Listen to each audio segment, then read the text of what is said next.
This is TechCrunch.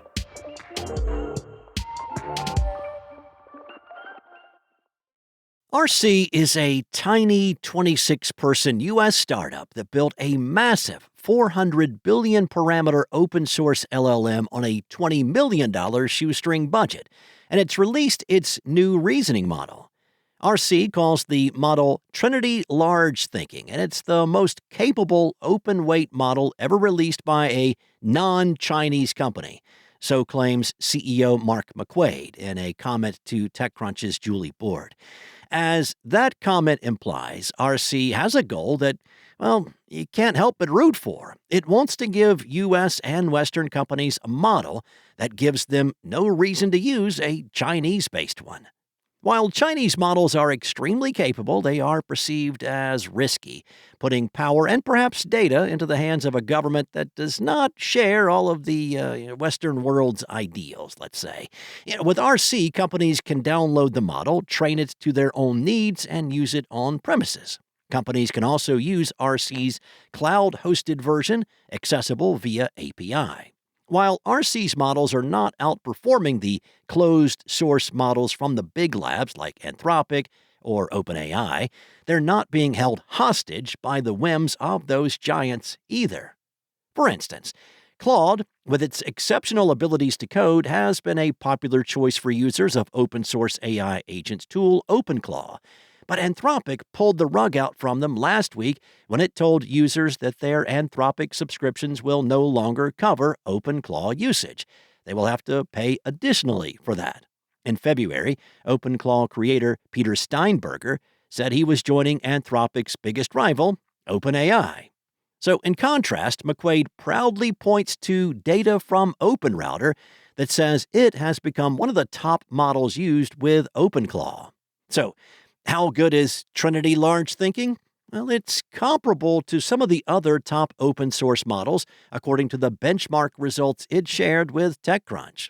Now, as TechCrunch previously reported, it is not a head-to-head threat to the big cheese among U.S.-built open models, like Meta's Llama 4, but it also does not have the odd, not really open-source license issues of Meta's model.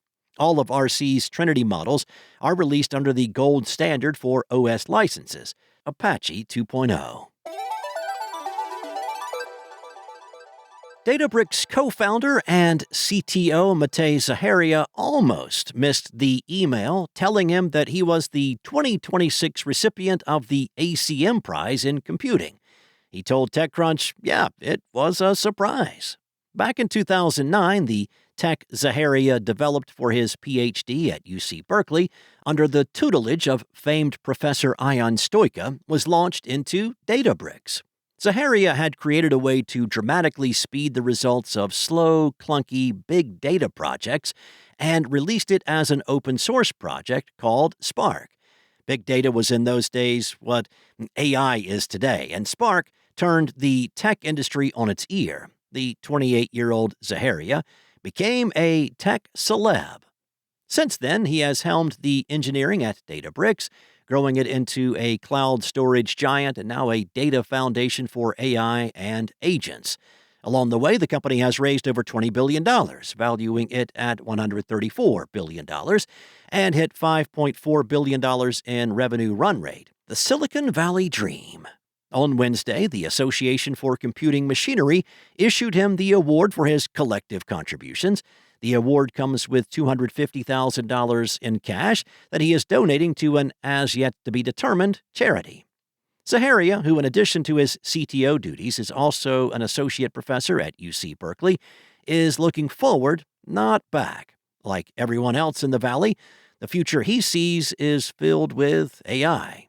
He told TechCrunch, AGI is here already. It's just not in a form that we appreciate. I think the bigger point of it is we should stop trying to apply human standards to these AI models. A person, for instance, can only pass the bar exam to be a lawyer if they've integrated vast amounts of knowledge. But an AI can ingest vast amounts of facts easily. If it answers knowledge questions correctly, that doesn't equate to general knowledge. Now, this tendency to treat AI like a human can have some profoundly negative impacts, and he offers the example of the popular AI agent OpenClaw. He said, on the one hand, it's awesome. You can do so many things with it. It just does them automatically. But it's also a security nightmare because it's designed to mimic a human assistant that you trust with things like passwords. That leads to the risk of being hacked or the agent spending unauthorized money from your bank because your browser is logged in. And yeah, it's not a little human there. As a professor and product engineer, Zaharia is most excited about how AI can help automate research on everything from biology experiments to data compilation, just like how vibe coding made prototyping and programming accessible to anyone. He thinks that accurate, no hallucinations AI-powered research will someday become universal.